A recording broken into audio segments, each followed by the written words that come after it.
अजित पवार, तुम्ही सगळ्यांचा नाद करा, पण अनगरकरांचा नाही.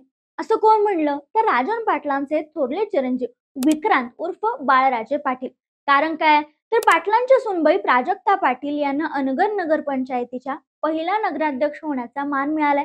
शिवाय 17 नगरसेवक बिनविरोध नगरपंचायतीत निवडून आलेत. भाजपचं आणि यामागे राजन पाटील यांची भूमिका महत्वाची होती. या सगळ्यामुळेच थेट बाळराजांनी अजितदादांना चॅलेंज दिलं. त्यामुळे हे बाळराजे नेमके कोण आहेत? अनगरमध्ये नेमकं काय घडलंय? काय या सगळ्या विधानावर किंवा आव्हानावर कोणी काय प्रतिक्रिया दिल्यात? चला, या सगळ्याबद्दलच बोलूया या व्हिडिओच्या माध्यमातून. नमस्कार, मी संजना कटुकटमध्ये आपलं स्वागत. मोहोळ म्हणजे राजन पाटील अर्थात राजन मालक हे समीकरण गेले कित्येक वर्ष मोहोळमध्ये पाहायला मिळालं. अगदी भारतीय जनता पक्ष सत्तेत असताना 2014 आणि 2019 पासून राष्ट्रवादीचा नेता या ठिकाणी निवडून आणण्याचं काम राजन पाटील करायचे. 2024 ला थोडंसं गणित चुकलं, पण पक्षाशी इतकी निष्ठा राखूनही योग्य न्याय मिळत नसल्याचं कारण सांगत राजन पाटलांनी नुकताच काही दिवसांपूर्वी भारतीय जनता पक्षात प्रवेश केला. या प्रवेशानंतर आता अनगर नगरपंचायतीत भाजपचाच गुलाल हे समीकरण फिक्स असेल असा अंदाज वर्तवण्यात आला होता. अगदी 2च दिवसांपूर्वी 17 तारखेला जेव्हा नगरपंचायतीच्या नगरसेवक पदाच्या फॉर्म भरण्याची शेवटची तारीख होती, तेव्हा सगळे नगरसेवक बिनविरोध निवडून आणण्याची कमाल या ठिकाणी राजन पाटलांनीच केली असं देखील सांगण्यात येतं. आणि याच राजन पाटलांना भारतीय जनता पक्षात घेण्याचं काम सोलापूरचे पालकमंत्री जयकुमार गोरे यांनी केल्याचं देखील सांगण्यात येतं. पण नगराध्यक्ष पदाची जी निवडणूक होती ती मात्र चुरशीची होणार होती. खर तर जेव्हा अनगर हे ग्रामपंचायत होती त्या ठिकाणी 60 ते 70 वर्ष एक परंपरा होती, ती म्हणजे इथला जो सरपंच असेल तो बिनविरोध निवडून आणण्याचा. आणि अनगर जेव्हा नगरपंचायत झाली तेव्हा ही जी प्रथा आहे, ही परंपरा आहे, ही कायम ठेवण्याचा प्रयत्न पाटलांकडून करण्यात आला. मात्र तसं काही झालं नाही, कारण या ठिकाणी उज्ज्वला थिटे या महिलेनं नगराध्यक्ष पदासाठी अजित पवार गटाकडून पोलिसांच्या संरक्षणात भरलेला फॉर्म आणि ही होणारी निवडणूक, त्यामुळे वाद पेटला होता. अजित पवारांचा गट सोडून भाजप पक्षात प्रवेश केल्यानंतर ही परंपरा आता खंडित होणार की काय?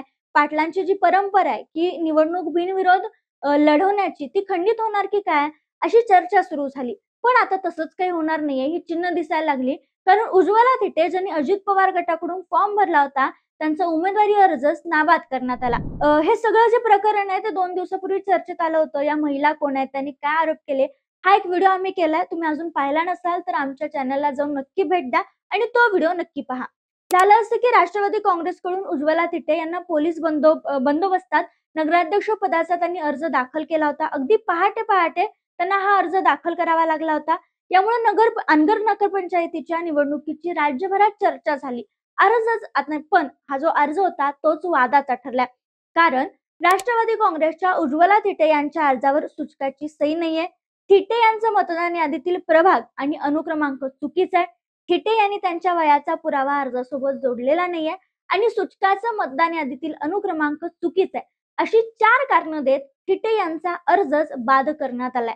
म्हणजे जिथं अनगरमध्ये थिटे विरुद्ध पाटील अशी नगराध्यक्ष पदाची तरी निवडणूक होईल असं म्हणलं जात होतं, तिथं आता अनगरमध्ये ही जी निवडणूक होती ती बिनविरोध झालेली आहे, पार पडलेली आहे. म्हणजे निवडणूक व्हायच्या आधीच अनगरमध्ये भाजपची सत्ता स्थापित झालेली आहे. अनगरमध्ये राजन पाटील गटाचं पूर्णपणे वर्चस्व आहे.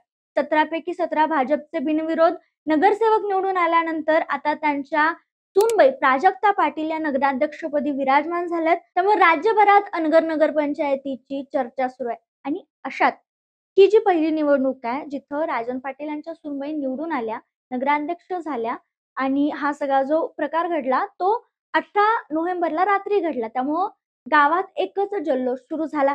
अनगर नगरपंचायतीसमोरच हा जल्लोष साजरा करण्यात आला. आणि मग याच वेळी राजन पाटील यांचे थोरले चिरंजीव विक्रांत उर्फ बाळराजे पाटील हे आनंदानं बेफाम झाले होते. त्याचे व्हिडिओ अक्षरशः सोशल मीडियावर धुमाकूळ घालतात. आणि याच वेळी प्रसार माध्यमांकडे बघत विक्रांत पाटलांनी अर्थात बाळराजे पाटलांनी थेट अजित पवारांना आव्हान दिलं. अजित पवार, तुम्ही सगळ्यांचा नाद करा, पण अनगरकरांचा नाही, असं ते म्हणाले. आणि हा व्हिडिओ खरं तर महाराष्ट्रात, सोलापूर जिल्ह्यात आणि सगळीकडे चांगला चर्चेचा ठरला. यावर अमोल मिटकरी, रोहित पवार यांनी देखील प्रतिक्रिया दिली. आता कोण काय म्हणाले हे पाहूयात. सूरज चव्हाण ज्यांची नुकताच नवीन प्रवक्ते म्हणून त्यांना जबाबदारी देण्यात आली आहे राष्ट्रवादी अजित पवार गटात. ते म्हणालेत, गल्लीच्या राजकारणात पण रडीचा डाव खेळून जिंकलो. जिंकलो असा माझं करणाऱ्या लिंबू टिंबू बाळाने अजितदादांवर बरळणे म्हणजे ईदभर लाकूड आणि हातभर ढलपी असा प्रकार आहे. विजयाचा उन्माद करताना अनगरच्या बाळांनी उडता तीर अंगावर घेतलाय. लवकरच झुकतील गर्विष्ठ माना असं सूरज चव्हाण यांनी म्हणले. यावर रोहित पवार जे शरद पवार गटात आहेत पण अजित पवारांचे पुतणे आहेत यांनी देखील भाष्य केले. ते म्हणालेत, आदरणीय राजन पाटील साहेब, काल आपल्या चिरंजीवाचा अजितदादांवर एकेरी भाषेत टीका करणारा व्हिडिओ बघून अत्यंत वाईट वाटलं. मतचोरीच्या जीवावर भाजपचे उभे राहिलेले सत्तेचे इमले कधी कोसळतील सांगता येत नाही. त्यामुळे त्यांना म्हणावं थोडं दमानं घ्या. असो, भाजपच्या नादी लागल्यानंतर राजकीय संस्कृती आणि महाराष्ट्र धर्माचा विसर पडतोच. आपण त्यांना योग्य ती समज द्याल ही अपेक्षा. याशिवाय प्रवक्तपदावरून हकालपट्टी झाल्यानंतर देखील अमोल मिटकरींनी अजित पवारांची बाजू घ्यायची थांबली नाही. ते म्हणाले, राजन पाटील आणि त्यांची दोन्ही वाया गेलेली मोकाट कार्टी यांना सत्तेचा अतिमाज झालाय. ज्यांच्या तुकड्यावर जगलात त्याच्याबद्दल केलेली मस्तीची भाषा याला प्रसंगी योग्य उत्तर देऊच, पण तुर्तास या अवलादींच्या मस्तीच्या वागण्याने मालकाला भिकारी बनवेल, तुर्तास इतकंच असा चांगलाच तिखट टोला अमोल मिटकरी यांनी लगवलाय. आता हे सगळं प्रकरण झालं त्यानंतर अजित पवारांनी यावर अजूनपर्यंत हा व्हिडिओ बनवेपर्यंत कोणतंही भाष्य केलेलं नाहीये. तिथं राजन पाटील विरुद्ध उमेश पाटील हा जो वाद आहे तो सर्वश्रुत आहे. उमेश पाटलांनी देखील यावर तिखट प्रतिक्रिया दिली आहे. पण हे सगळं झाल्यानंतर खुद्द राजन पाटील यांना या सगळ्या प्रकरणावर विचारला गेलं तेव्हा मात्र राजन पाटील यांनी दिलगिरी व्यक्त केली. पार्थ पवार, जय पवार यांच्यासारखंच बाळराजे पाटलांना मुलासारखं मानून त्यांना माफ करा असंही राजन पाटील म्हणायला विसरले नाहीत. ते म्हणाले, आमच्या गावात कधीच निवडणूक झाली नाही. तरुण पोरं थोडी उत्साही असतात. निवडणूक झाल्यामुळे त्यांनी तो उत्साह साजरा करण्याचा प्रयत्न केला. त्यामध्ये आमच्या मुलांना जे वक्तव्य केलं त्याचं मी समर्थन करणार नाही. राजकारणात तो लहान आहे. त्याच्या तोंडून न कळत अशा प्रकारचं वक्तव्य केलं त्याबद्दल मी दिलगिरी व्यक्त करतो असं म्हणत राजन पाटलांनी अजित पवारांची माफी मागितली. आता यावर ज्यांनी हे विधान केलं किंवा ज्यांनी अजित पवारांना आवाहन केलं, ज्यांचा व्हिडिओ महाराष्ट्रात चर्चेत आला, अनेक लोकांनी प्रतिक्रिया दिली, अजित पवार गटातील लोकांनी समज दिली, त्यांची प्रतिक्रिया काय होती हे जाणून घेणं महत्वाचं होतं.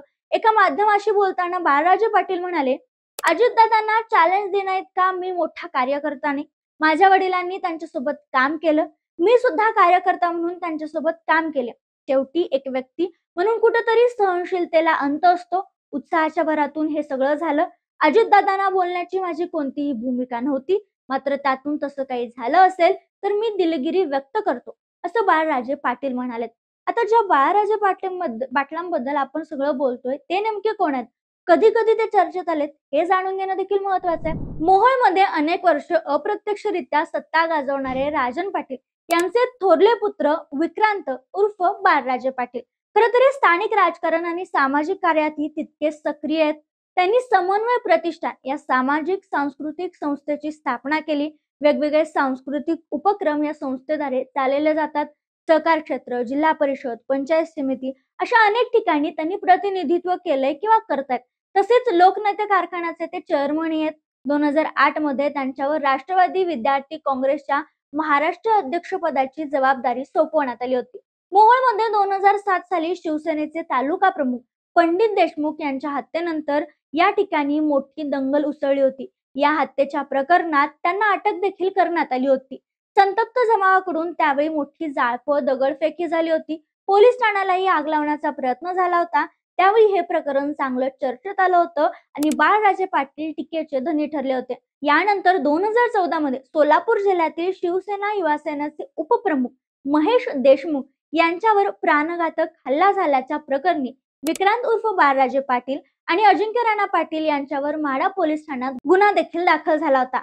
म्हणजेच बाळराजे पाटलांची जी कारकीर्द आहे ती नेहमीच वादग्रस्त देखील राहिली आहे. नुकताच जी साखर कारखान्याची निवडणूक झाली होती काही महिन्यांपूर्वी, यावेळी राजन पाटलांनी देखील एक वादग्रस्त विधान केलं होतं ज्यामुळे बाळराजे चर्चेत आले होते. हे सगळं प्रकरण असं सुरू असताना अनगरमध्ये नगराध्यक्षपदी राजन पाटलांच्या सुंबे प्राजक्ता पाटील यांची निवड झाल्यानंतर बाळराजेंनी केलेलं हे विधान चांगलंच चर्चेत आलं. ते टीकेचे धनी ठरले आणि यामुळे राजन पाटलांना अजित पवारांची माफी मागायला लागली हे स्पष्ट दिसून येते. आता यानंतर परत हे राजकारण थांबेल की आता अनगरमध्ये नवीन राजकारण, नवीन राजकीय समीकरणं बघायला मिळतील, हे पाहणं महत्वाचं आहे.